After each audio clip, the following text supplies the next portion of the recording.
put my important person lavalier mic back on.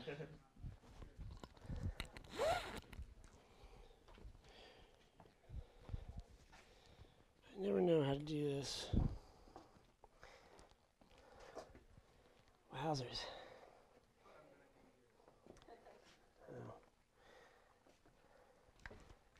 Did you guys finish up last night, or we want to do a little bit more stuff, right? Just before we get into mixing, because yeah, I want to get a little bit more happening vocally.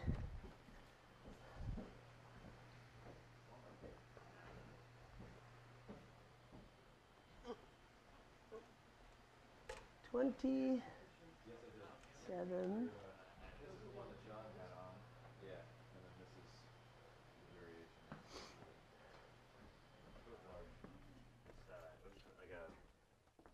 Charity benefit for autism at this pinball museum in Asbury Park, which was awesome. There was like hundreds of like pinball machines, and like there was like history. Did they have a Tempest machine? Because I really have to go play Tempest. I think so. Broken Bell. We went to Broken Bells last night, and like half of their stage video graphics, like spinning and whatever graphics, like looking down a tube, like the old Tempest game. Yeah. I like that town a lot. Yeah, no, it was because I grew up around there, but I hadn't been back since that thing had like sprung up. Oh yeah. But it was cool because they gave us like this many free day passes at the end. We're like, this place is awesome. He's like, here, like come back, whatever. Yeah. I mastered my first record at a studio called. Was actually this guy Richard Morris. Okay. I don't know if he's still mastering. And then I got. Maybe. Yeah, I don't. He shares it with another spot. It was really cool. Still? Yeah. Is it Surefire or? I think I forget. He shares it with another guy. I don't know if he's really mastering much anymore. Yeah. And Really beautiful spot. Yeah. This was probably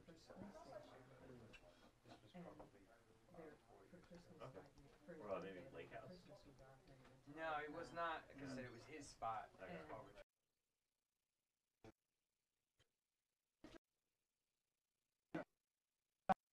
Mariel, do you want that harmony thing we were talking about? Oh wow, nice. Yeah, it's from one of the I think the only thing is your buddy was doing something similar with the third. That's awesome. Yeah. That is awesome. I was like, oh my god. Oh my god, I have to get that. Yeah. All right, let's see here.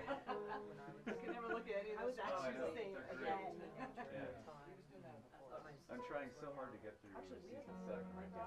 That's the last one, right? Well, it's the season after David Tennant is gone. Oh, I'm really? like a big David Tennant. Okay. I'm having I got trouble the ones really down getting there. He could probably tell you if it's gonna work or not. that was like. Do you remember? TI-99 4A, oh yeah. Yeah, and a it little had speech like synthesizer. and it had some games, and one of them was Alright. skiing, and we used to. It was just like a little blob that was like coming down a mountain, and you had to like. And we would just lay on my parents' bed playing because my dad had it in his bedroom, and we would deliberately aim to die. It would make this like a thing, and we would just like.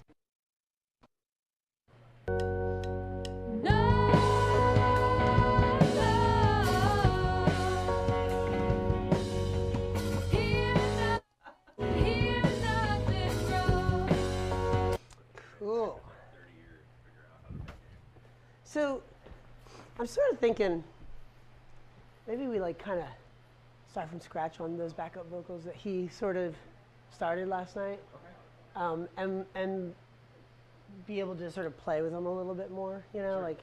like doing the like delaying it a little bit. Like remember how he was singing with her, starting with her, and I was suggesting maybe starting like half a measure later, and then like you were saying, like wrapping it up on the chord change. Okay. And then like see if we could just build that out if you're up for that. Sure. That'd be cool. I think you could do it really well. And Yeah, I might have to hear his just in fresh. yeah. But I think It's I got really simple though. I mean, he didn't. It was There's just going like 4-3, right? yeah. Yeah. So he was saying the word, right? I think it was no, and then something, and then who, and then, yeah. But whatever it was, it's just, but it would be cool to then stack some harmonies on top and see what we can come up with. Cool. Just play around with it for a little bit. Great. So, How close do you want me to be? probably right here. Let me see how low. This is probably low for you. Yeah, usually. Yeah. Oh, he was pretty tall, I guess. Yeah. Cool. Something like that. So about here-ish? Yeah, I think so. To start, we'll see. Let me turn this heat off. And my son was playing with my sister and all this, and they were like sharing it. All right. What stuff are you fishing and tracking? Can you hear me? You can hear me, right? No? Okay. Is what sticks, yeah. Well, it's because all those things, like, they have all these psychology and stuff. Yeah. And work with them to optimize it to be as addictive and engaging as possible. So you It's can actually show like, them more ads. That's the whole. well, with those things, and so you can sell them stock, because basically if you want to build something new in your smart village, you can either wait a day and a half for it to finish building, or you can give them 50 cents and it's not immediate. Yeah, I think cost management is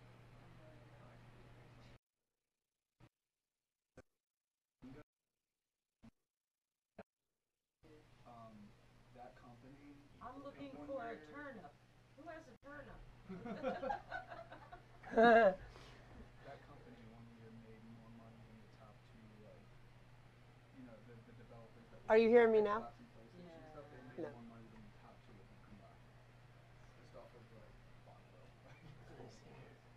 Luckily, they're doing shareable. Doesn't spend any money at all on advertising or anything. Hello? And it's all Nothing yet? making some insane amount of money because people want to keep. Spend any money on it. How about now? No? But like people at work that talk about it, I'm like, what are they to talk about that game? Like, Which game? like they'll be talking about the strategy of it. I'm like, it's Strategy. It's candy. That's Like, right. It's the colors. same time people come to Vegas. yeah. Because they think that something they did affected something. Yeah. And it's Well, all brand. Still nothing, right? And it's turned. The headphone amp's turned on. Okay. I have it routed. I got it mixed up in my routing. So let me just figure it out. Tetris, like arcade machine. Makes my heart And this ache, the trackball is way heavier than I ever. but I lost was track of time. Yeah, this is impossible. Still nothing, right? Oh, you have it? Disappears too. Oh, you do. I'm sitting here running. Yeah, I love city building. Okay. games, but there aren't So can you talk into that mic? single mobile Sure. city building game except Check. for 1, 2. Check. Check. Yeah, I used to love Prince. Check. 1, 2. Hey. Check. 1, 2. Check. Hey. 1, 2. Check. Check. 1, 2. Check. Check. Yeah. 1, 2. So yeah. Okay. I think we're in good shape. Okay. And can you hear yourself? Yeah.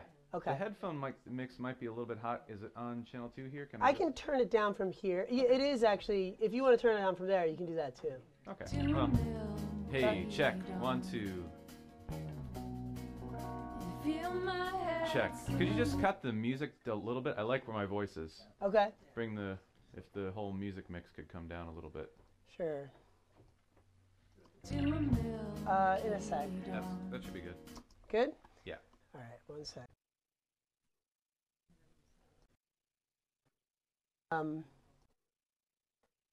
So I was sort of thinking maybe we sort of reconstruct the beginnings of that idea from yesterday. So we did this vocal thing, if everyone wants to hear it. Right before we were done, we did this. I'm just going to play this real quick, Scott. Yeah. Nothing wrong. So these backup vocals. No,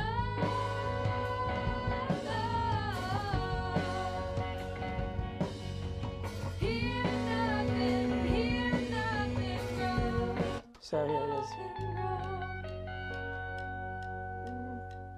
No, I think we're going to sort of change it a little bit, just a little, to do that kind of coming in later. nothing, hear So it would just be, it would be echoing your lead vocal a little bit. And have Scott lay down the bass of those and then add harmonies to it. And, you know, I think it'll be really neat. Was It'd that be, Scott on that one? no, Was that Brian, right? Brian. Brian, playing the guitar player from yesterday. It was right before he left because he had this, you know, he wanted to sing backup vocals, and he knew he couldn't come today. So, but I think then after he was done, it was like, oh, maybe it should have been slightly different, you know. So it was a little bit rushed conceptually. Singing the root, the bottom note. Right now, yeah, I think well, Scott. So you could hear what he was singing, right? Yeah, like Do you want the the notes, Scott? 4 to the 3. He's got it. He Yeah. knows it.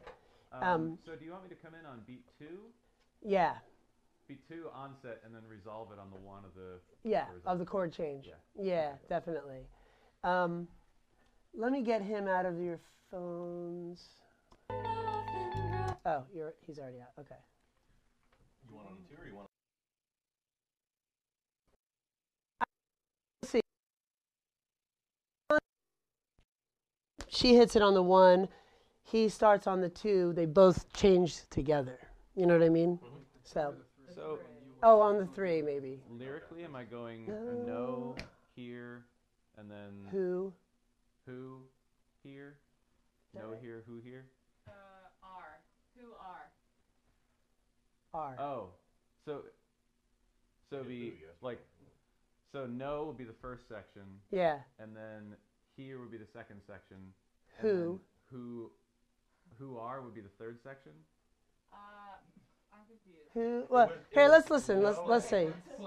Just gonna listen real quick. No here. It's whatever word she starts with. No. No.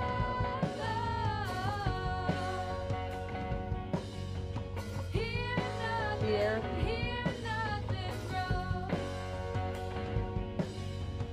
Who?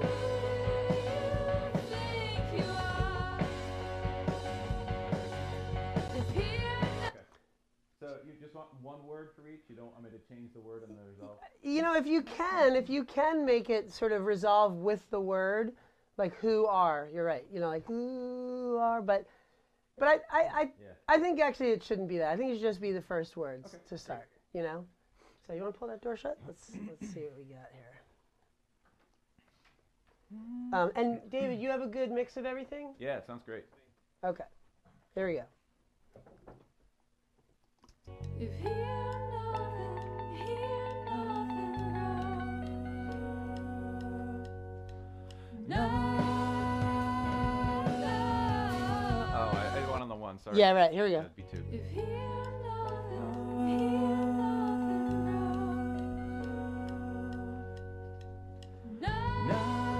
Oh. Make it on the 3. On the 3? I keep Okay. saying the 2, but it's the 3. Okay. If hear nothing. Yeah. Hear nothing wrong.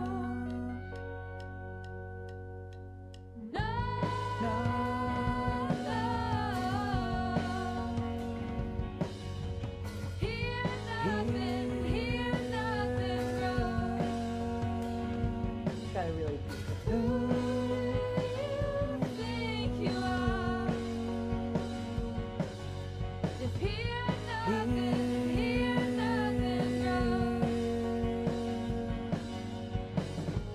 Okay, try that again. I had Yeah. to adjust levels and such. Yeah, I missed that one too. Here we go. Can you get a tiny bit closer? Sure. That's good right there. If hear nothing wrong.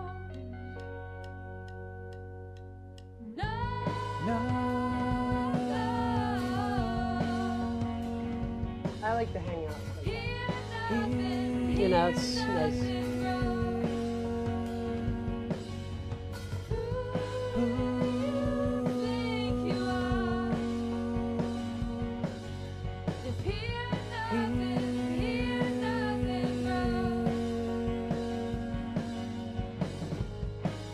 Actually, I'll tell you what, can you keep going to the end of the song? Sure. Do the same thing. Yeah, so I'm going to punch in right now. You'll hear the last here. Is she gonna? She's not singing, Okay. so I might need to write that down. No. Because I'm queuing off of her. Oh, yeah. I'll forget. Hold on. Know who here. No here.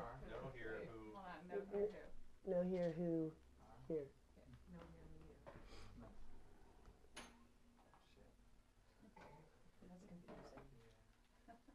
You know, actually, it might even be better if it's just ooze Yeah. for the end. Yeah. Hey, Scott, Yeah. let's just do ooze, not the words. Ooze? Just ooze for the end. Okay, I don't need to write that down. Yeah, I think you can remember that. Yeah.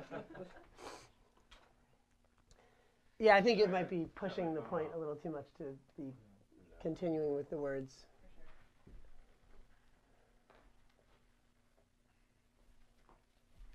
Yeah, that probably makes sense anyway. Yeah, I think so. Like we don't need to belabor the words. Yeah. So, all right, you'll hear the last little one, and then you'll come in on an ooh. On beat 3? Yeah. Okay. If here nothing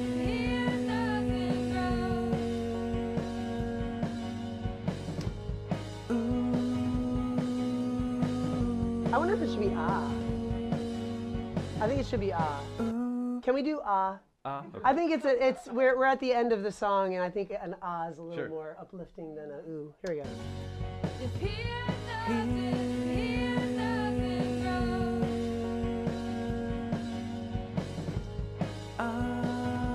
And you hear that little attack with the ah, yeah, which is nice.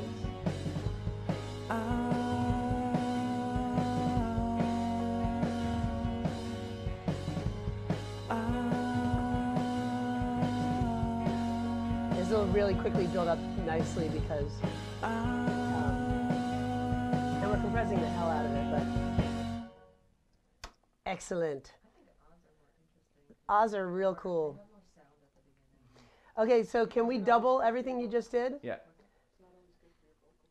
The ahs?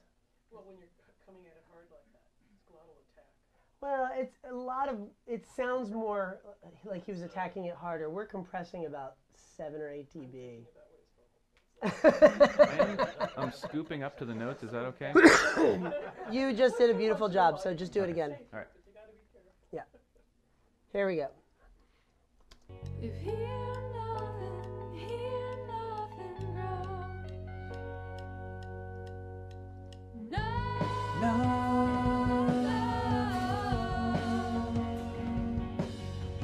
Here nothing grows. I swear, he's a great singer. He is a great, great singer. Who think you are? If here nothing, Like, hear how smooth that is? That's great.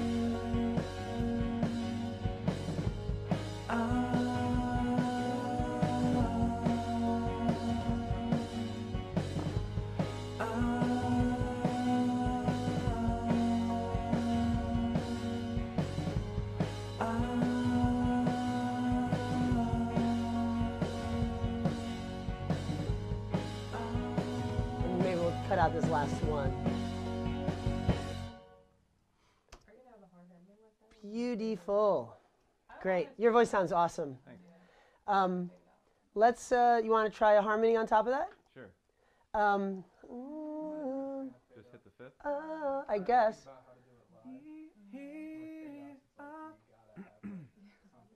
And then we'll do a top one above it. That's just a single note, maybe. Okay. But try the 5th right now. Having it resolved. Okay. Yeah. Yeah, I'll try something. What if you went up? Here. Let's just see what that sounds like. Might be stupid, but.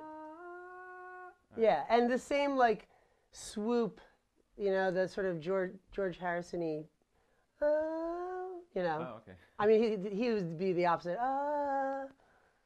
But, you know, to sort of match that curve. Here we go. if here nothing grows. Here nothing grows.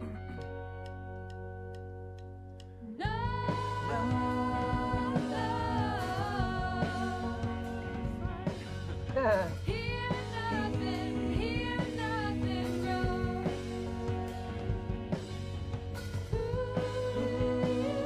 think you are? Okay, listen, let's do it this way. Bend down for all the word parts, so for the first half, and then when you get to the ahs, bend up. Okay. You know what I'm saying? Yeah. Try that. Let's see what that's like. If here That'll cap it off with like a little like sparkly interest at the end, you know?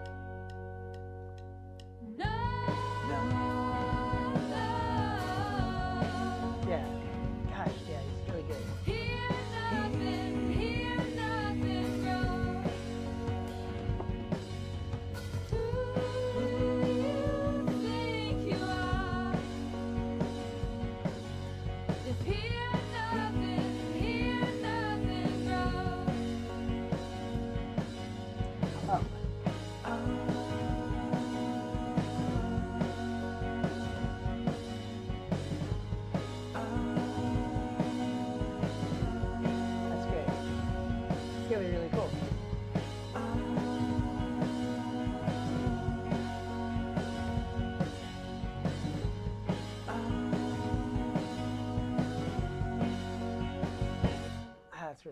That is really good.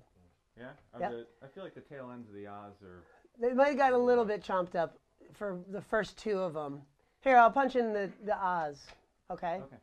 And yeah, you do. You want to just kind of come up with a nice, like, you know, like... Yeah. Is it too soft? Because I have to kind of slip into falsetto for that note. It's okay. Now. It's okay. No, it's totally good. Okay. It's totally good. If you can do that, that's great. So I'm going to punch it in starting at the Oz. You'll hear the last here. Hear nothing wrong.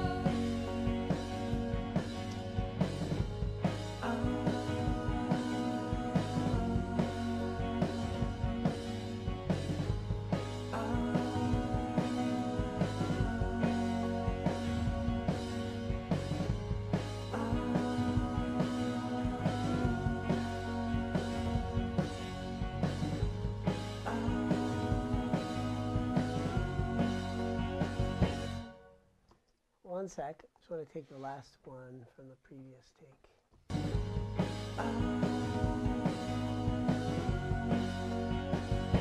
Okay, let's double this all. Okay. Sounds great. It does. Sounds really good. Here we go. If hear nothing wrong. No, Sorry. It's early. You're fine.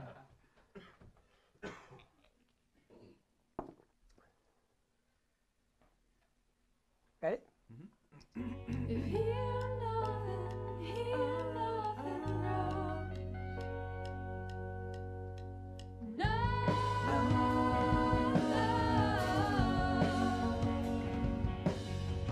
hear nothing wrong. Who you think you are? Are you doing the words though? Oh, no, I'm not. Yeah. If hear nothing wrong. That's hard. No,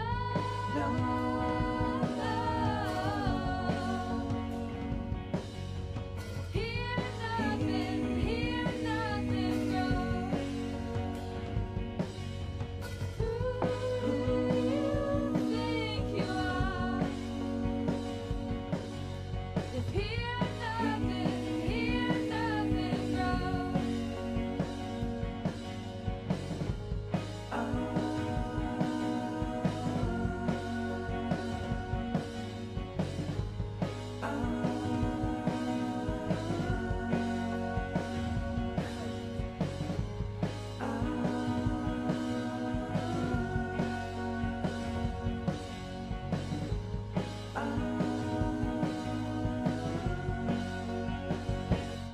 Sorry, I can really hear that break. It's going... Yeah, in the first three Oz. Let's do the Oz again. Ready? Yeah.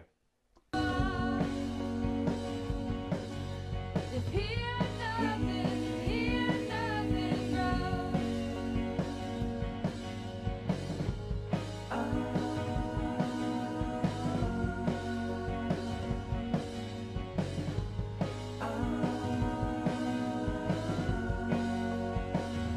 Yeah, that's good.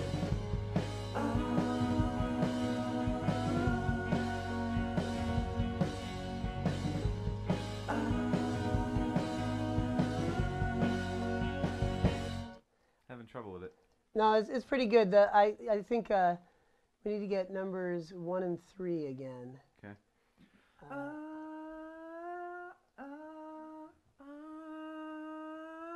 Oh, wait, I just need to start on falsetto. I think so. Yeah. Yeah.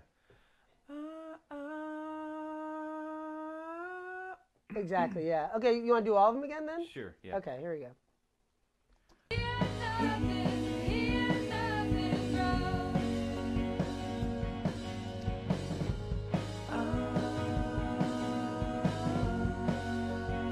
There we go.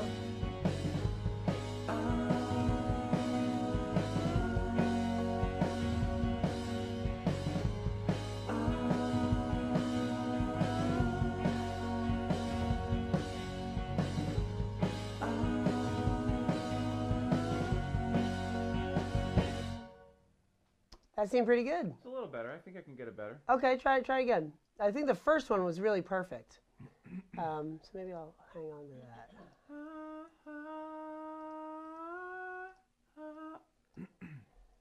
Here we go. Here nothing grows.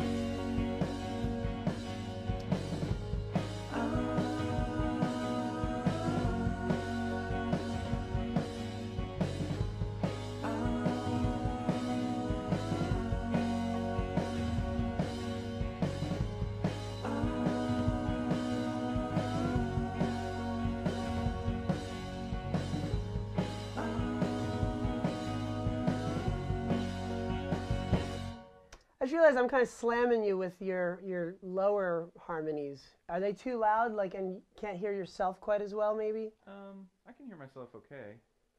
Okay, let's try it one more time. Okay. I think we got it pretty much, but here we go. Here nothing grows.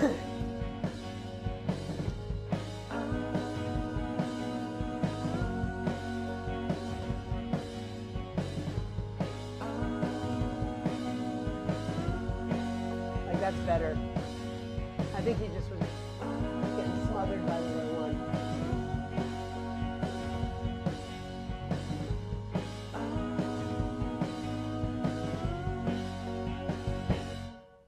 That sounded perfect from in here. Yeah? Yeah. Here, sing along with that and let's see what we get.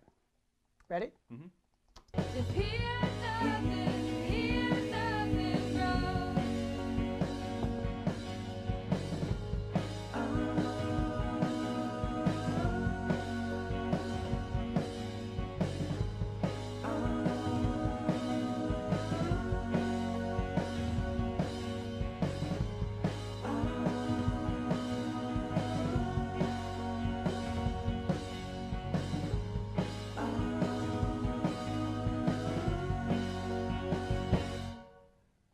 That sounds great. I realized I was doing ha in the first two. It doesn't matter. Ah and ha, I think, are kind of the same thing. Okay. I often tell people to do a ha just to, if they don't have like a natural attack in their ahs. Right. You know, if they just go, you know, like to do like a That's how you break the law of the fry. You should put an H in front. yeah, yeah. So the ENT just told us that's how you do it. So yeah, yeah. Oops. Yeah, no, it's good. It's perfect. Let me just see here. Think you are. Can you, by any chance, is it too high to do a just a long held high note? I think I can do that. Okay, yeah. Let me The higher the better in falsetto. let me see if I can do is starting on the third line of the words. Okay. Have you add in that. Can I practice on the first two? Yeah, totally, Okay. totally. Here, hold on a sec. And you want me to do words with it, right? So who and no, or who and here and here. Yeah, and then yeah, I think so. And then ah. And then Oz, if Okay. possible, or Haas. Haas are actually good. Okay. Let's see, 5 and 6. All right, cut these out. Let's see. So, here we go. Oh wait, I just want to make sure you can hear yourself okay. Let's do it this way.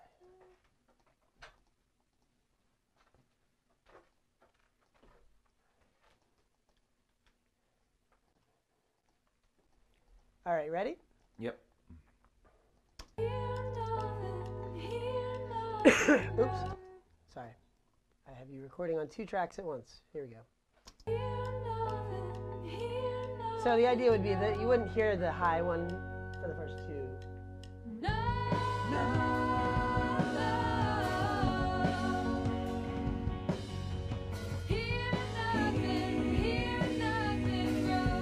So it would be here when you go up, where you first hear the third part at the top there.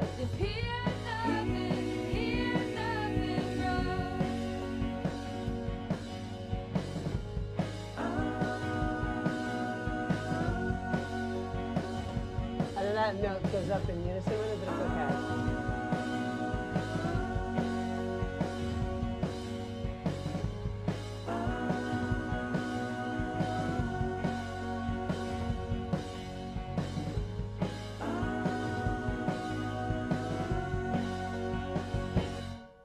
Okay, hang on one second. Let's just double that real fast. That sounded perfect. Okay, I did a hard ah on the first of the 4 ahs. That's okay. Here we go. If he knows The other thing that could be neat nothing wrong, with backup vocals, you know, the secret trick is just like playing around to death with like call and response, you know. It almost seems like it could be cool to do like a pre-echo of the words on the ahs at the end, right? So it'd be like, if he nothing wrong, you know what I mean? Have it sort of, so we can kind of cut and paste in some no's, ahs, here's, all that stuff. Might be fun. Yeah. We'll do the trumpet first and see. You have the trumpet, right? You brought the damn trumpet, didn't you?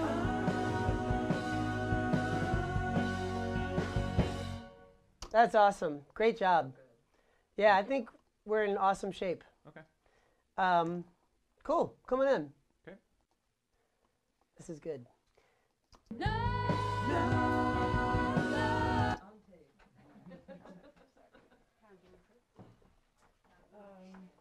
You were saying the you were saying that the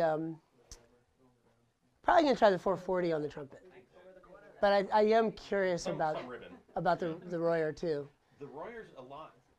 What's interesting, they both have high roll off, so they both kill the really harsh sound, but the roll off just starts much later with the Royer. Royer, yeah, so exactly. It's bright, but still has that. It softens Yeah, harsh things. right. The 440 is going to be kind of a darker tone, but it's, Yeah. they'll both make it nice and mellow. Right. Could you blow the ribbon though with it? No, you won't be that close. No, because the thing is to oscillate. Well, yeah, for one thing, you don't get very close, and also it's not like a continuous wind really coming out. It's a lot of fast oscillations. Okay. But yeah, you don't want to get right on top of it. Yeah. Sounds good. I've used that It's before. it's amazing, yeah. Yeah, Scott. It really just like the 440 would be like if you want much more of a like bluesy 40s kind of muted almost sound, but I'm not sure what would fit better. Yes. Somebody else we were talking about articulatory phonetics. Usually everybody just looks at me weird. Well, but if you think about it, the hard attack is your vocal folds are together, and you got to have enough air pressure to push them apart. So there's that release. Right. If you put an H in front of it, you've just got air just- going through. It just really, So yeah. that breaks that glottal Right. attack. Right. Right. Yeah, I've always always been into the, you know, it's always seemed like people used to make fun of me because I'd be like, make it a ha or an ah or a who or an oo, and they'd, you know, as though like that's the part. It's not the part. It's the device for delivering the part. You know. You know, it's the device for delivering a better performance of it because. When you see high-speed video of vocal folds and the whole larynx doing some of those attacks, it's absolutely insane because it just looks like an explosion. Wow, really? It's like all this soft tissue. When you really get the real high speed, we don't have that. I think we need a test video. I know, I think we do. Oh, we almost did. We almost did. We were going to interview Karen for the districts because he just fried his voice. I haven't really been playing around with range. Yeah. I've just been interested in writing. Oh, we will. It'll happen. It'll definitely happen. I totally screwed up last night. Yeah. You were here while she was singing, right? No. Oh, you weren't. No, you were just starting. Yeah, I was kind of tore it up. Oh no, like I tore up my puss. I was like, Literally. She tore it up. I feel okay. Yeah. How's it coming? Super great. Good. Mix sounds good? Yep, everything sounds really good. Cool. Okay. Yeah, 60 people or so watching. This early, yeah. Yeah, I mean it's like a third of what it was yesterday, but I figured there would be drop off from yesterday. Oh yeah, yeah.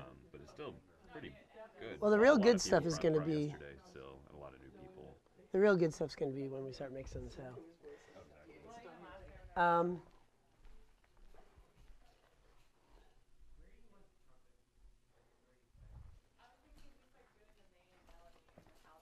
Oops, sorry. Lead vocals come out, but I don't know. I'm open to. So how long have you been playing trumpet? I started when I was like, let's see, 9, I guess. Oh, really? Like it was my first instrument. Wow, that's awesome. But I haven't really kept, like I was really serious about it in high school, but didn't really keep up too much. Oh, okay. I just like to stuff that fun. Nice. Let's see. So the trumpet will be. Let's see.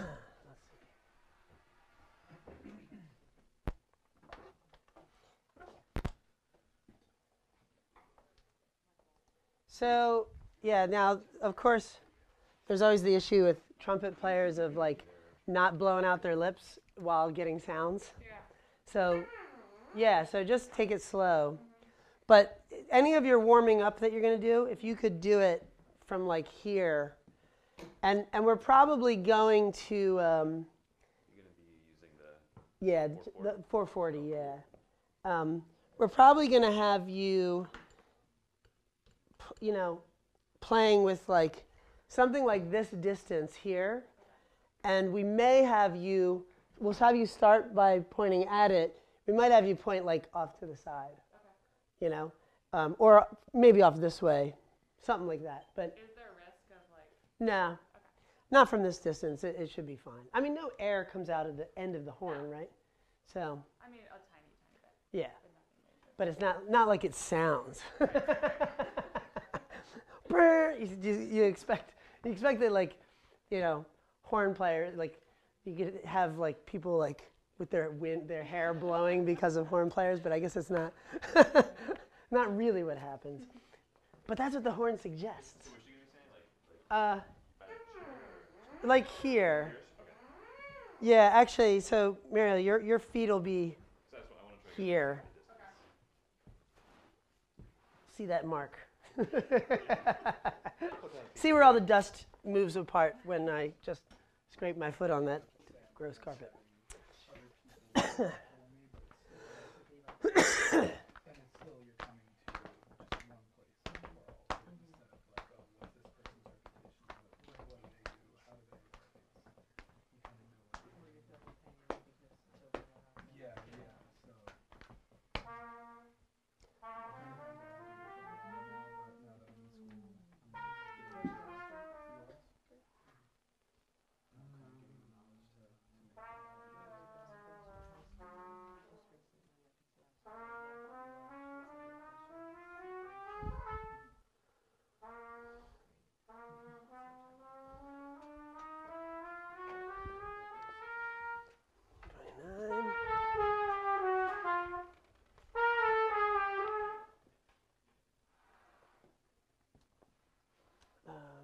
Oh, interesting. You don't mind a little bit valve on your carpet? Nah, it's fine. There's plenty of that.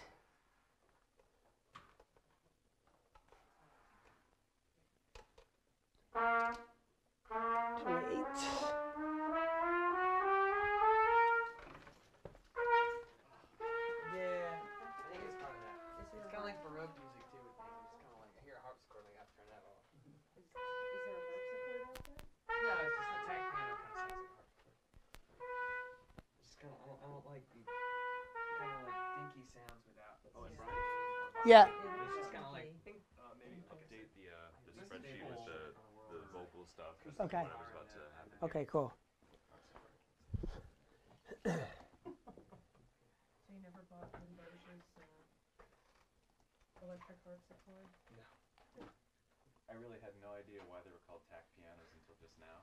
Yeah, because it has a. It sounds like it's got this tack kind of sound, but there are tacks on the hammers. Yeah, that's exactly why. And it's actually a funny story because I originally, so the reason we converted that was that piano sitting under those vents dried out the first year we moved in here, and it was ruined. The piano was completely ruined. And so we wanted to get it fixed up. And we went to Cunningham, who made the piano 100 years ago in Philadelphia. The company still exists. So we went to them, thinking they'd be excited, like, oh my gosh, you have one of our old pianos. We'd love to fix it up. And they were like, no, just throw it away. We have new pianos. We make new pianos now. And they're pieces of junk, complete pieces of junk. They might as well be made out of like plywood or cardboard, you know. But we you know, and they even went so far as to tell us how to destroy it.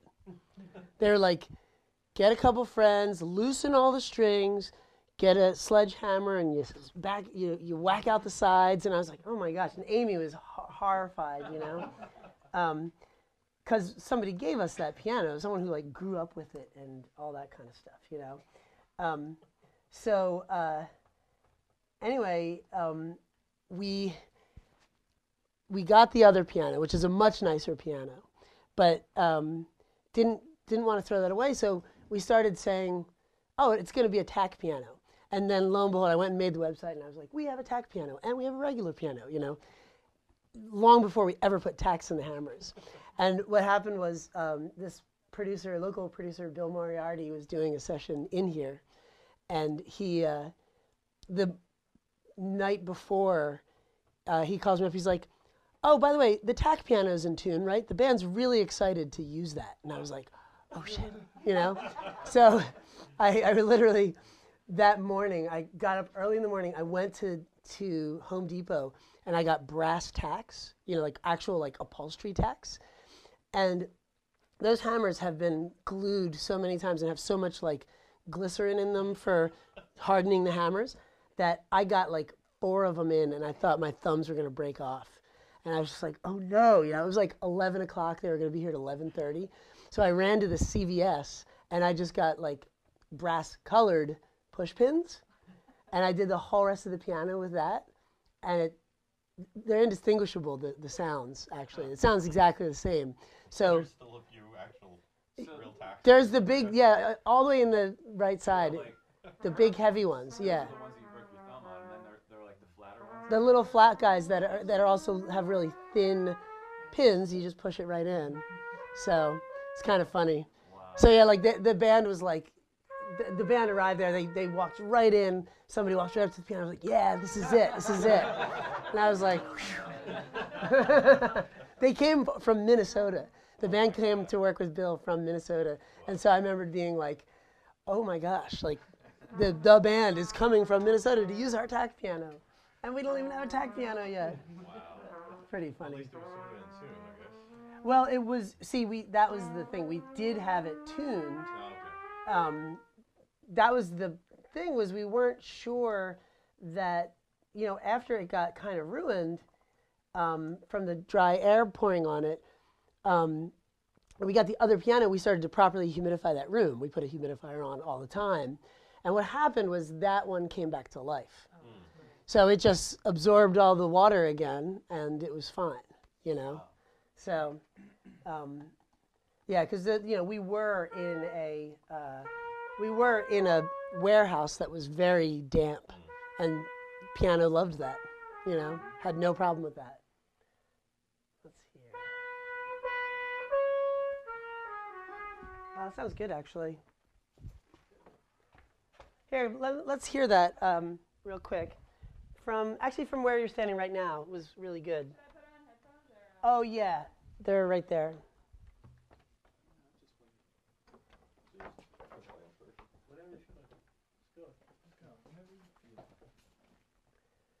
Let's hear it.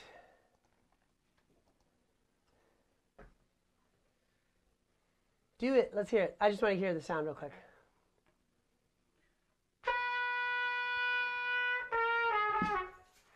I'm a little rusty. That's okay.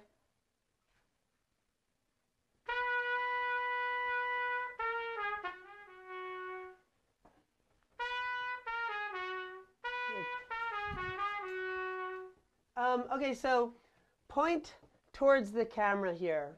And let's hear how that sounds.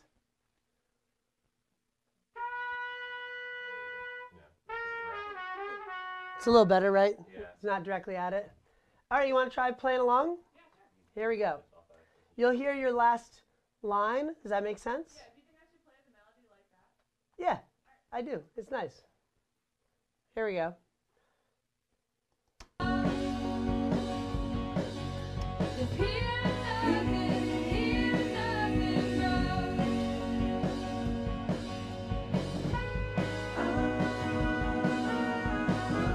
This is great.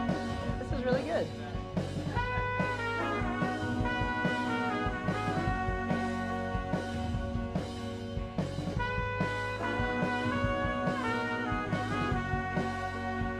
Oh, actually.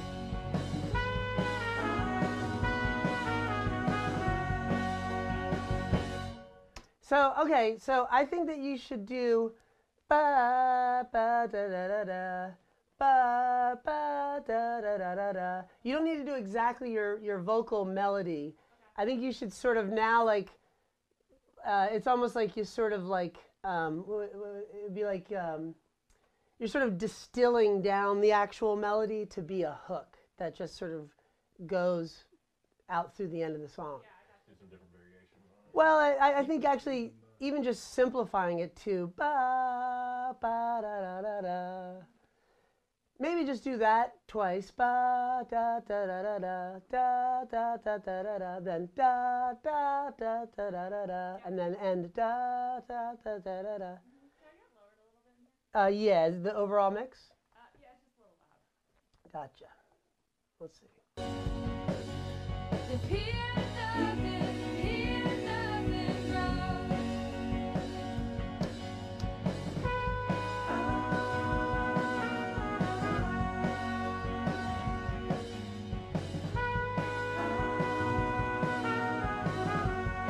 I think that sounds nice, right?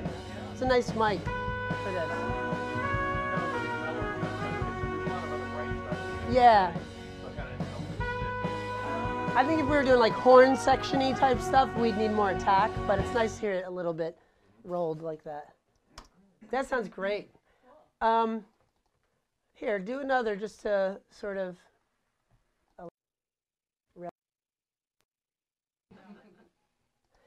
I'm going to make it so you're doubling it, and just we're going to see what it sounds like to hear two of them together. I doubt we'll keep that, but here we go.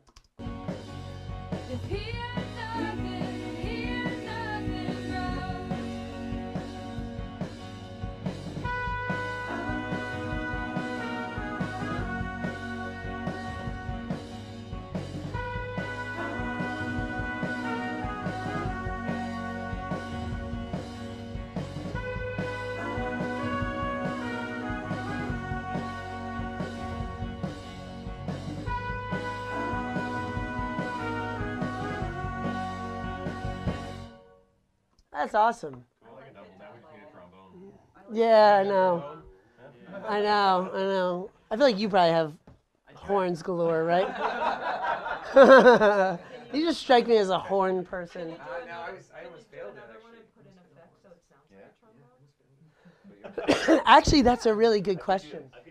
The crazy thing about horns is when you do pitch them down, they do make the transition from instrument to instrument. So a trumpet pitched down really does become a trombone. Sonically, like it's hard to distinguish. Wow. And even a trumpet pitched way down becomes a tuba.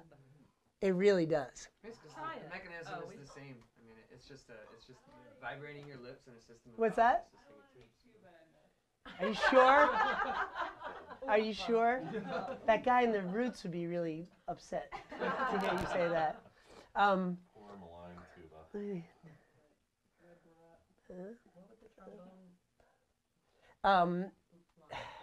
Well,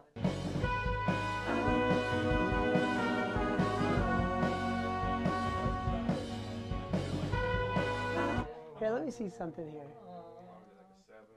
Yeah, and then like. I want to get the second little thing real quick. Yeah, I think I want it. want to get this one again. Pull this one down here. Can I get you to play along again? Yeah. Here we go.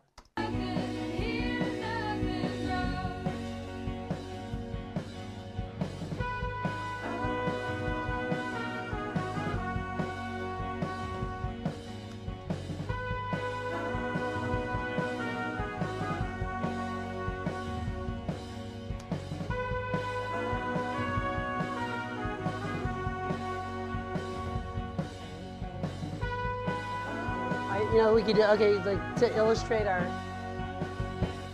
okay, can you do, here, come in here a second, let's just figure this out, because just to illustrate the, that I'm not full of shit, that it really does become the other instruments. Can you do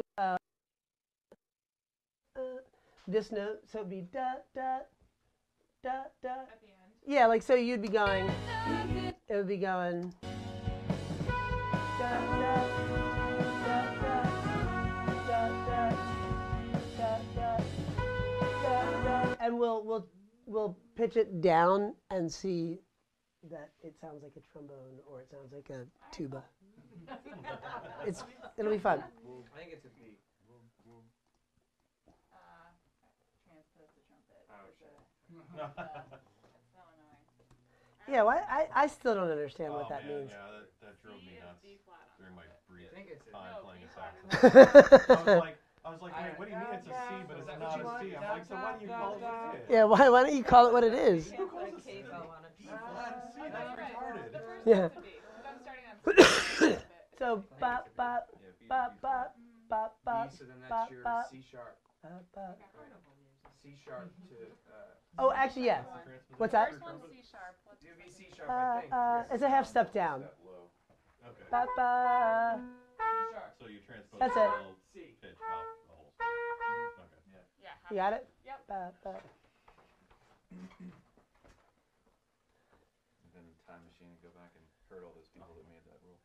I know. Like what were they thinking?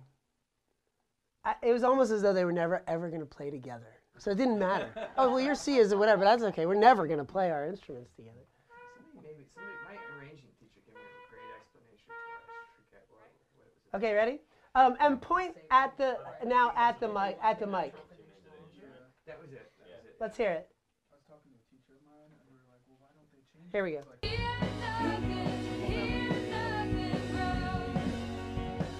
So we're going to do a little more attack.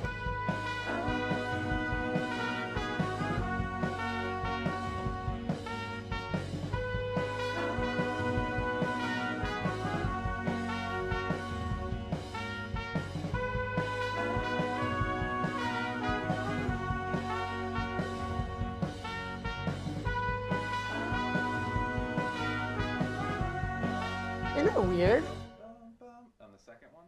It's really weird. It sounds like she was doing something different because of the way it was combining with the other horn. Yeah. Okay, here, hold on one second. Can we get a quick? Let's say we're mostly going to edit around with this anyway, so we don't need to be too like prissy about getting the take. Try that again. Ready?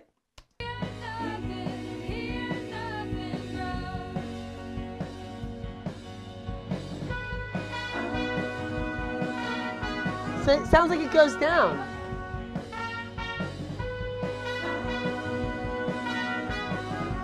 It's because they're a half step away from each other, right?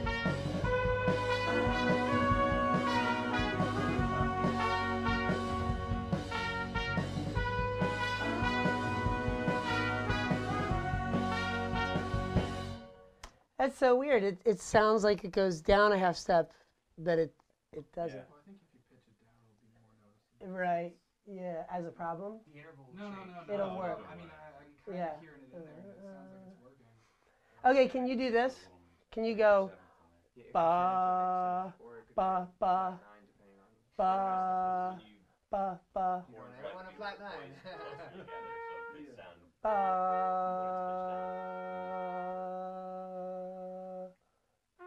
That's the note. Almost. Ba. Up a half step from that. Ba. Is that it? Yeah. Okay. I was even trying to work on it. What key is this in? F sharp? Yeah, G flat. Didn't we have this conversation? Flats just make more sense. I'm telling you people. Sharps See, are that's wrong. what I want to do. Is I Sharps want are just wrong. Okay, so you want to try this? So ba, ba, ba, make it a linear scale. ba, ba, ba. Okay. No, because the linear scale makes so much more sense. Here we go.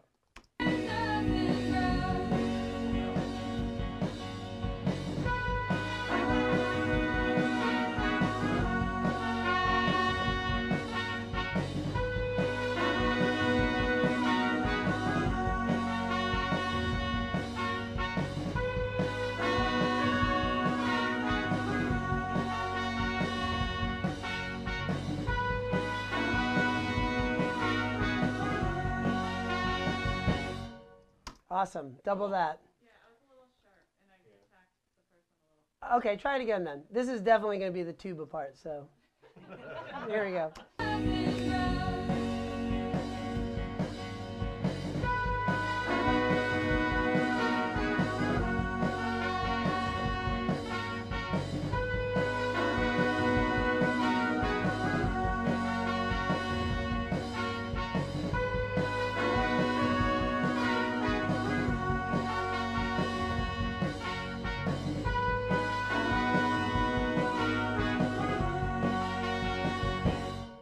Perfect. All right, double that. 2 tubas. You're gonna, what's that? I think so. I'm not listening that closely to it. This is sort of more to illustrate the point, since you said you don't want a tuba in the song anyway. but let's try it again. I think your tune is pretty good though. Here we go.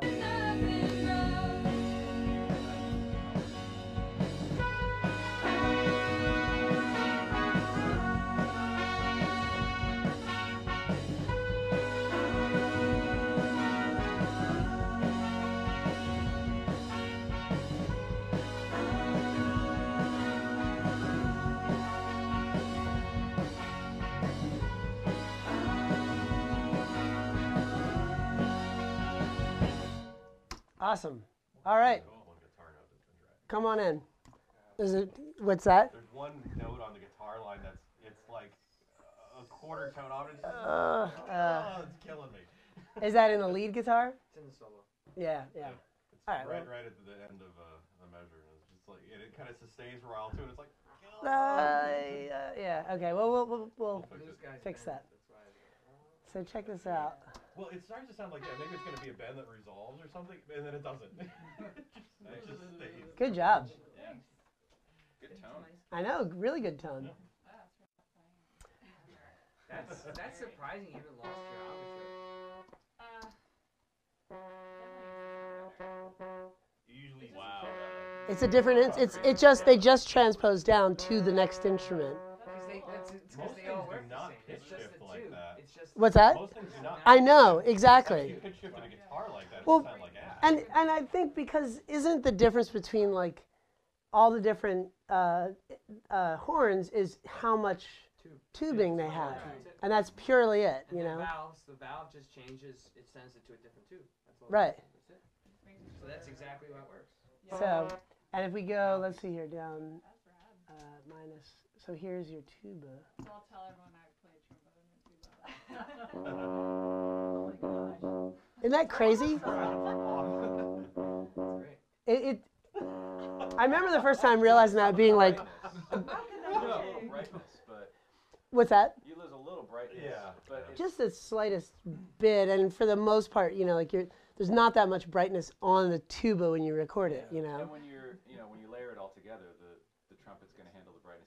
Exactly. Yeah. Trouble, maybe. You can just record your tuba track with like a condenser or something, so it stays. Yeah, that's a good call. Yeah. Yep. It's a really good call. Right. So if we make. There you can start to hear the pitch shifting a little. Yeah. That was 2 of them, and I think one of them was wobbling a little bit. Oh yeah, the double with the pitch shifting. Well, it starts getting this phasing thing.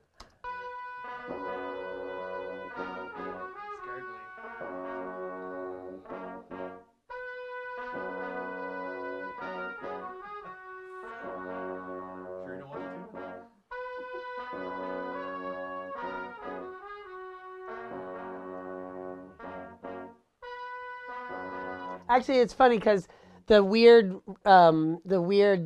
jittery rubbing is okay once you pan them away from each other.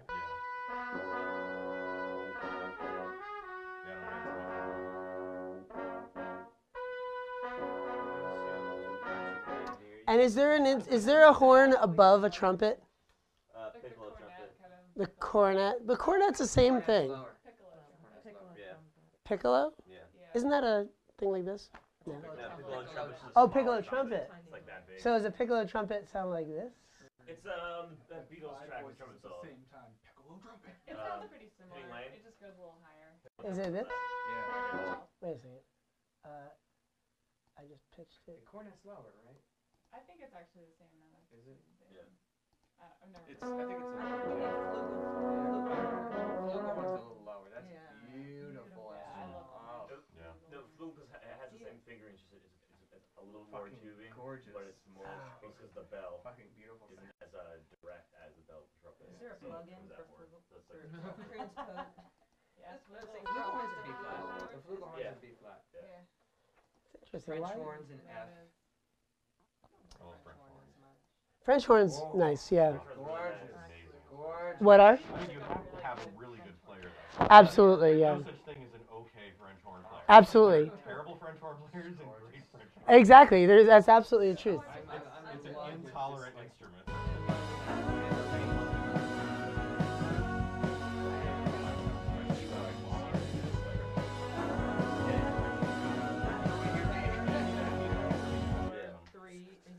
It's like a fiddle or violin. It's like you're either good or you're just nobody can listen to it. It's interesting, right? I mean, and we can try to figure them in. Yeah, yeah.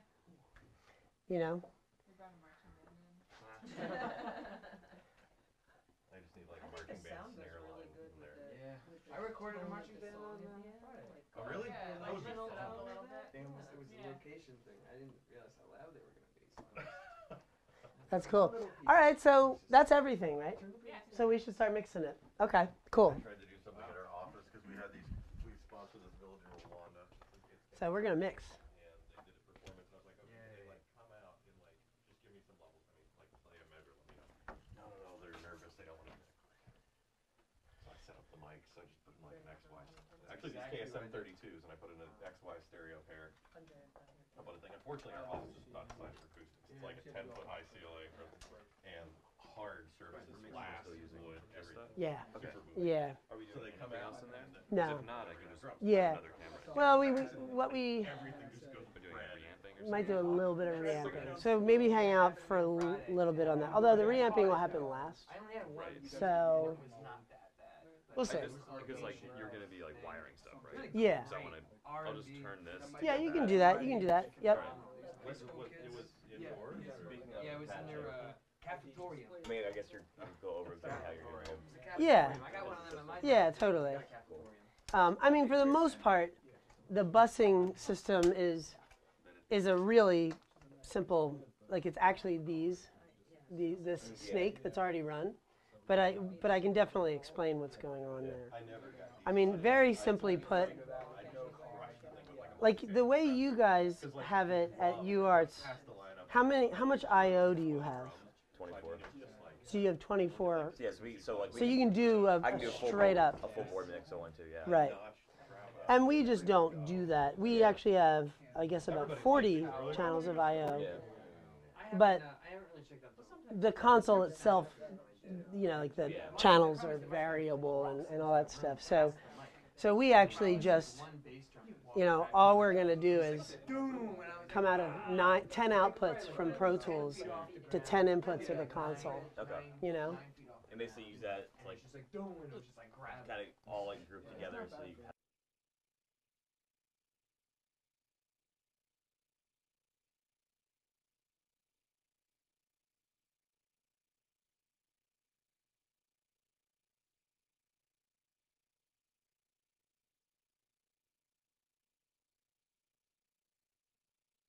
So interesting to turn off this Pro Tools session in order to go to another session to do the calibrating of the board. So you got to redo the audio to the stream. I don't know what I'm going to do. I don't think I can really turn off this session where nobody in the world besides us gets audio. Huh. It's not possible just to bust it the same drums are like It's really complicated because 24 decibels louder than the people saying applause was it's kind of His daughter's at a swim meet. I mean, however it was set up. Districts or Before fire having it just be done done on on the the floor. She's a badass. actually it's just mostly to explain what how we're doing this. Oh, because you've got these additional Yeah. things running through it. You know what you could do when we do this? Turn these cameras on, the audio from these cameras. Just do that. Because nobody needs to hear like beep. You know, nobody needs to hear like a sine wave drilling through their ear balls. Yeah. Okay. Yeah, I'll pick Right? one. We have ear balls, right? Yes. Earballs? They're in the Eyeballs? Science. Ask the ENT.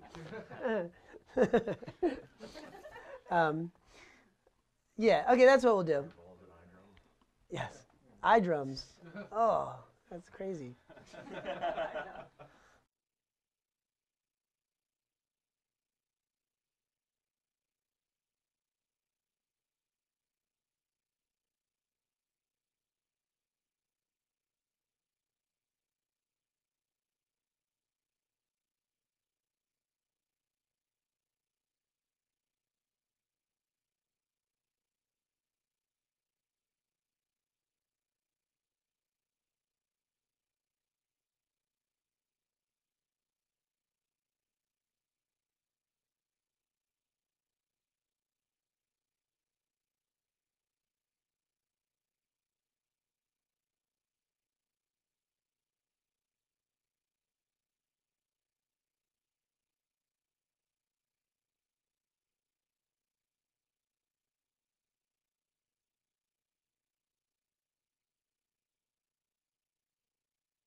U3. What, Fucking do you know where gorgeous. they're getting 52 in? inch, Is it a 8,000 closed piano. cabinet? What's that? Is it a closed cabinet? Do you know where they're getting in? In the back. I mean, the cabinet is closed. They're getting in the back. They're nesting in it. They'll find their way. How are they getting This up is the in piano here? I have at work. Oh, really? I have a Yama U3 in the cafetorium. And Oh, is it an upright? What's yeah. it? Oh, It's a U3. okay. So Cafetorium. it's a cafeteria auditorium. Oh, So you can't keep the mice out. it's not an auditorium. You have to put it on a platform It's to a get anything up there. No, it's just they're gonna destroy You the can piano. take steel wool and put it in the cracks. All right. Don't go near it. They don't Yeah, like get steel real wool. fine Any steel hole, wool. Well, because they try to any chew hole, through it and it you can, hurts. and if it's too big of a hole, you can like Oh. take screws and put like wire around it to make like a mesh. I'll to have put the to- steel wool in. I have to talk to the piano tech for the district, please. It's hard to keep them out because those guys are flat. and they only take So yeah, I'm gonna pull audio from that. Okay. That's fine, I'm just gonna level and stuff. But is there a point at which like it makes sense to run? Is it gonna be possible at some Well, point to you're run? probably Well, right. as soon as we're done calibrating, we go back to our old session, and it'll all be back. Auditorium, and I don't So, want- Okay, so you might want to play it a put lot this more audio often. on because That'll probably talking Problem closer is, to this I can't than take it that. out that much because it's always packed during the day. I teach 7 classes a day, and like when I go in there, I don't want the kids to know about it because they'll destroy the piano. Start playing it, do they like all just flee? No, it's just I can see where they've gotten into it, and they started putting they just built a nest inside of it. So So you guys want to see how we do this calibration thing? Yeah. So this is, and I do not, like all things, it's sort of like our drum making technique. Like, there's nobody laying claim to the fact that this is correct or this is like the right way to do it. We just are doing it, and this is our sort of way of doing it consistently, right? The basic gist is we recorded all that stuff in Pro Tools. We're going to come out of Pro Tools. In our case, this console is old, right?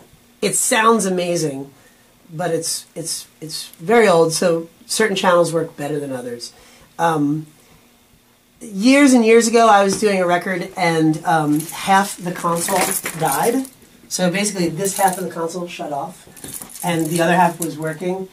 And I tried not panicking and tried to act like, oh yeah, this is fine, this will be fine. I'll just, mix in the box. I'll mix in the computer. people do it all the time. They talk about the fact that it's just as good and all that stuff. So I spent like 3 days trying to get good sounding mixes in the box, and I just couldn't. So I woke up the third morning and I was like, I'm just going to see what the minimum number of channels I need to go through in the console in order for it to be mixing out of the box and having the effect.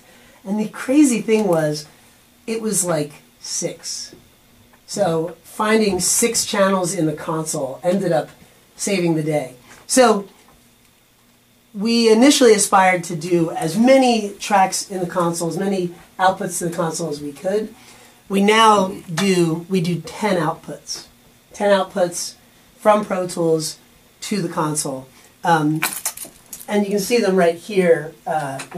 We have a single mono channel for kick, a single mono channel for snare, a mono channel for bass, a mono channel for the lead vocal, and then we have stereo drum channels, stereo guitar channels, or guitar/keyboard, whatever it is, and stereo vocal channels. So it comes to 10 channels that we're sending everything out to. And how we calibrate it is basically just based on whether a channel is mono or if it's stereo. So it's kind of a simple thing, but just you have to do it correctly the right way every time. So this right here is the snake coming out of Pro Tools with 10 channels going to the 10 channels of the console. And we're just going through the fader inputs of the console, which bypasses all other stuff, bypasses the EQ, it bypasses all these things. Because again, we just want it to be like, we want it to just be a pure shot right into the console. It does go through a transformer, and then the outputs of the console have transformers as well. So it still gives you the pan on the console, though? Yeah, you can do the pan through the fader, but it doesn't. But in other words, it doesn't go when you go through the line input. Then you have to like do all this stuff bypassing the EQs. And one weird thing that happens on this console is like the EQ buttons some work and sometimes they don't work. And sometimes by not working, it doesn't mean that it's not going on, it means it's not going off. So we just sort of decided like, instead of having to worry about going through these electronics that we don't want it to go through, we'll just go straight into the fader. And Amy rebuilt the faders a few years ago, and she recapped them with all of these really nice, what are they? Forget what kind of capacitors they are. But the Black Lion fella recommended them to us. So the faders actually sound really good. They have like a nice smooth top end. The MCI console is also known for like the mid-range, whereas like APIs and Neves are known for like how they handle like the bright smooth top or like the huge punchy bottom. The MCI kind of came about in the era of disco, so it just has like all that like center punch, the stuff that really carries well through a PA system, like if you're in a disco, So, anyway, okay. So what we have here now is, we send a 1K tone out of each individual input, right? So here's the kick tone, and it's going over here. I'm actually, let's see here.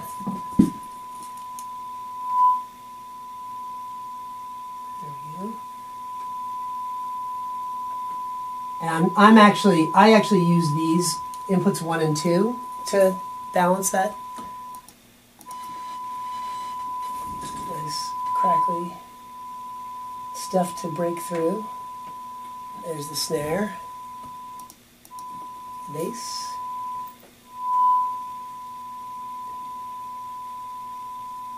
There we go. And the vocal.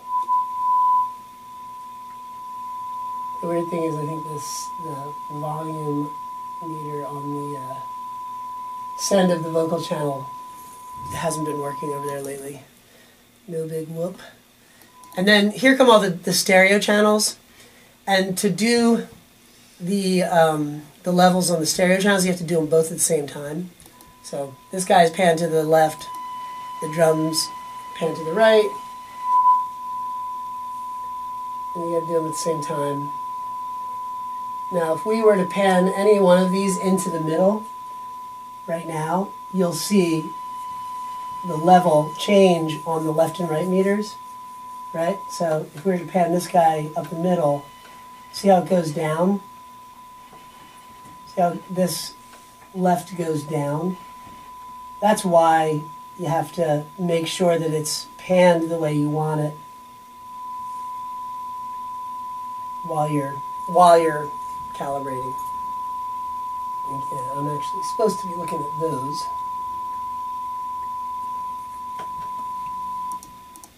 And guitars.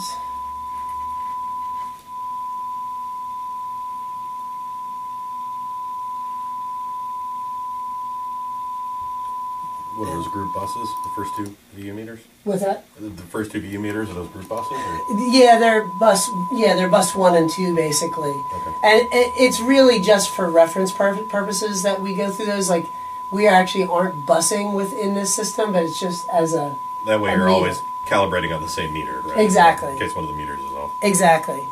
And then if you notice what my goal right now here is to get, so you see how it's going, they're both going to 0 on the kick.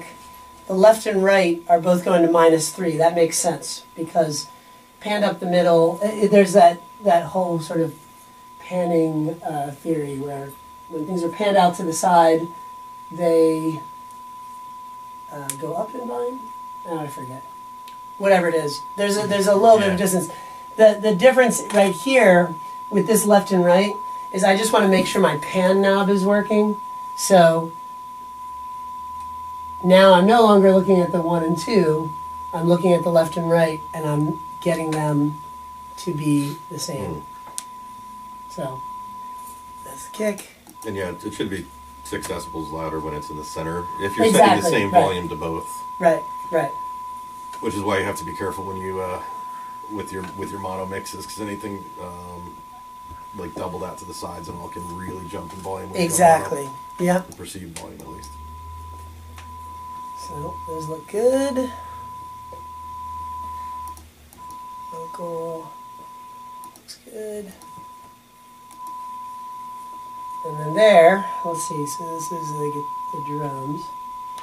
So the next thing, the big project for this console is Amy's gonna switch the pan. We're gonna put all new pan knobs in the console. She's not looking forward to it, but Have you tried just deoxidizing? I am. Yeah, they're sealed pots. Oh. So and they're custom made sealed pots. And to get new pots put in it, we need to have them custom built. So it's going to be a bear. Yeah. But you can see like they're pretty dirty.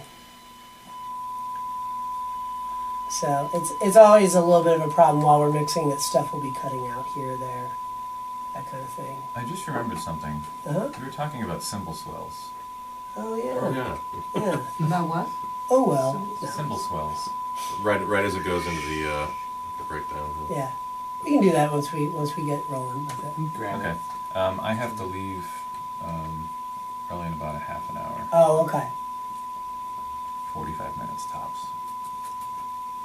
Okay. Yeah. I mean, I think if you have to split before, we can do that as well. Yeah. Probably makes sense for us to get rolling with the mix of it. I have to figure out how to do this with my rig because my Neve does not have VU meters. What do you have?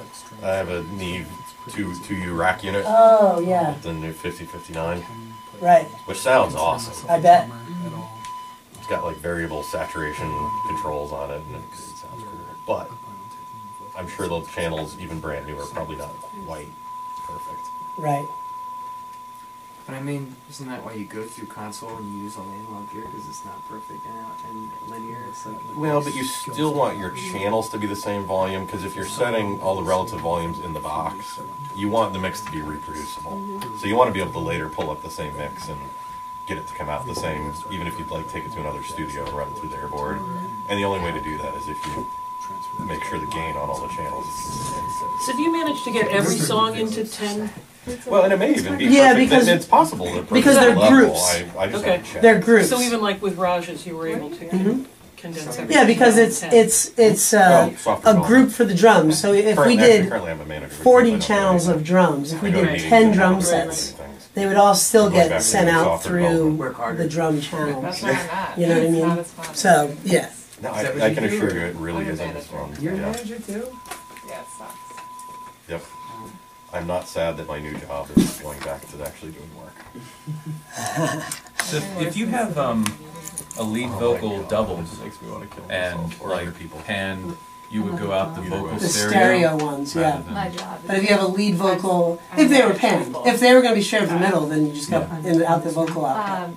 Sometimes we even don't use all of these. Sometimes we'll use The real problem kick, is that people snare, who actually enjoy or it sometimes are we'll use people who kick, should bass, never be and then allowed to stereo do drums, and then And the all people who should stereo be vocals. managers. You know, Right. The power but it just sort of helps to have the ability to do all of them. So, take advantage of it. and then the next thing we got to do is calibrate the stereo bus, the output bus. So, how do we do that? Is I did catch that little part in there, all the things we do for money.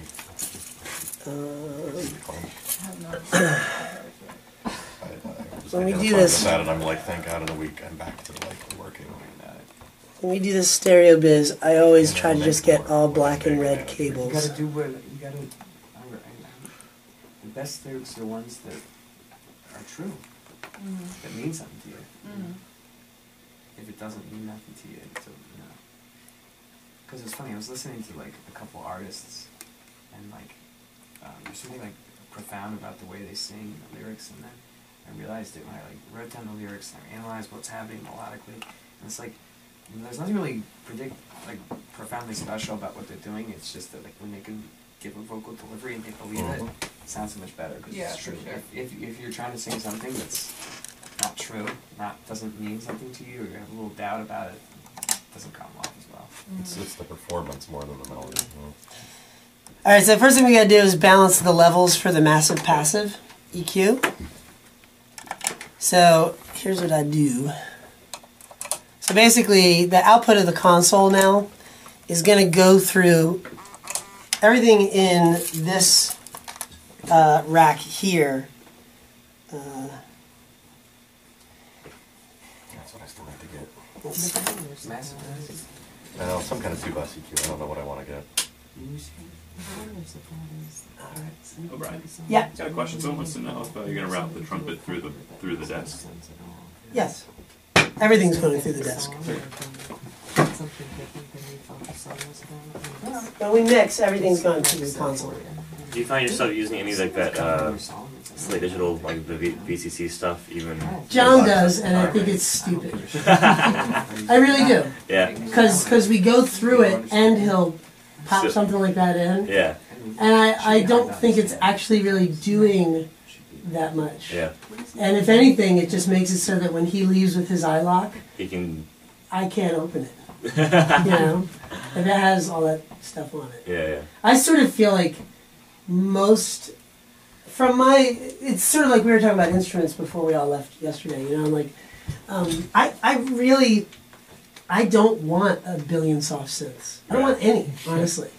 I just want to decide, like, if we want synthesizer to use the actual real synthesizers we have. Same with, like, piano. I really don't, you know, if someone was like, but for this record, we really need this, that's just not within my area of interest at all. Yeah. So it just doesn't resonate with me at all. So same with like the Wurlitzer versus the Rhodes. It's like we have a great Wurlitzer, we have a great Rhodes. And use those. We have a Hammond that has all of which have their crazy quirks, you know, and we use what we have. So the idea of like, do we need to run this through an MCI console and a Neve console and a blah blah blah and this and that and all these things? It's like, why? Yeah. You know, we sometimes will run out of the console So usually we go through the massive passive, the pair of Day-King compressors, and the pair of DW Fern VT7 compressors. Sometimes we'll take the whole output as well and go through the transformers on those RCA BA31s. They're UTC transformers, but that doesn't mean that I'm like, if I don't have those, that I'm looking for the stupid plug-in that simulates them. Yeah. You know what I mean? Like, I don't really quite know how to say it, but that like most of these considerations aren't 100% for the sound. It's there's something I can't quite put my finger on how to say it, but like you do it because of like almost like the physical differences of what you're doing, not the end result or the sound, the sonic. That sounds preposterous, but it is true. You know, like if we had a broadcast Neve console, we would just use that. You know, and Lord knows, all the records, majority of records made before a certain period of time, had all Neve preamps if they were using a Neve console to record it, or all API preamps, or 95% API preamps because they were going through that console. Yeah. So again, like all those like bus simulators, I just think they're complete bullshit. They do impart a sound. Yeah. But that, I don't exactly know how to say it, but that's not what you're going for when you're doing this. It seems like it should be. It seems like, this is all about sound, but it's about process. You're also more committal with hardware too. And I think you stop messing around with things and pressing buttons, and you make things happen. Exactly. You have to be very disciplined when you're working in the box, or else you will sit there and you will get into like analysis paralysis and just like sit there and tweak stuff all day. So you have to have the same kind of discipline, and it's harder. Right. So. But the bus simulators, I think, do still sound better than mixing in the box without a bus simulator. Right. So if you don't have a console, I think they do have value. Right. If you have a console, then why bother with a bus simulator? Exactly. You've already got a bus. But they do provide some non-linearity in the mixing. The NLS Waves plug that just recently was released, I got it, and I don't have any outboard stuff right now. I just know the space, and it really, it's a cool thing just to I used to use the Waves SSL thing before I got my 2U Neve box, and I don't use it anymore. But it definitely helps. It moves me together a little bit. Right. My big problem with the Neves, I have to resist the temptation to turn the silk knobs all the way up and get because it's you just turn a knob and you get more transformer saturation. It doesn't even affect the level. It's wonderful. But I always want to crank it all the way, and I'm like, no, too much. The further I turn the knob, the better it sounds. Especially the bass one. It's just like feds and all. I've been having fun. I only have one little outboard compressor, and I really like it. I got the little RNC harmonic. I like that thing a lot. I'm buying too many synths lately. I don't have any outboard here. I like it a lot. I use my Behringer guitar pedals for my reverbs now. So what are you doing? I got the perfect. So I am balancing the output of the massive passive, although it is being weird. This TK BC1, it's based on the SSL 4000 bus compressor. Yeah, I'm using the left. Well, actually, I'm using these meters here in Pro Tools, but they are. They're looking more out of balance than. I really need to get a couple sent to me and try them. I feel like they should. Let me try a different set of inputs. I'm confident I can judge what sounds better. The stuff I've got. Sometimes it's just best to work with the limitations of what you have too. Yeah. I just would like some outboard EQ. I like the outboard EQ better too. I completely agree. I mean, I'm fine with the in the box EQ for all the channels, but like I do want to get some kind of 2-bus EQ. Oh yeah, totally. You know what you should look into is that TK audio. I have the TK BC1 compressor as my 2-bus compressor. Is that stuff nice? I was looking at I don't have anything else to compare it to, but I like the sound. The EQ, stereo EQ has the mid-side controls, which is cool. Okay. The T-Equalizer is called. Yeah, I haven't tried their EQ, just the compressor. Yeah. The BC1. All right, so here, so basically all I'm doing right now is balancing the two channels of the massive passive in here on the screen here, just so that what's coming out of the massive passive we know is like evenly balanced. And when I get to this point, I stop looking at the left and right meters because John messed with the meter on the meter. It's like driving me nuts. So I just go straight through it. There's the John dig for the session. I know. John. He just texted me, wanted to take the bass. Who does that? Have you ever gone through and calibrated He's meters? like, this is like a lot of his gear is here, so I'm being a dick. But okay, so yeah, so we just calibrated the massive passive. Now we're gonna pop it into the Day King, and then out of the Day King. The weird thing about the Day Kings is there's no calibration ability on them, so I just go straight through them and calibrate the output of the VT7. Wait a second.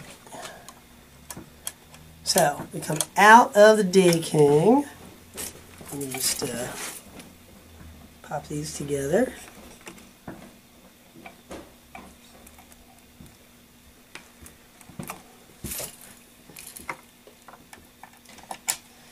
Alright, so out of the massive passive.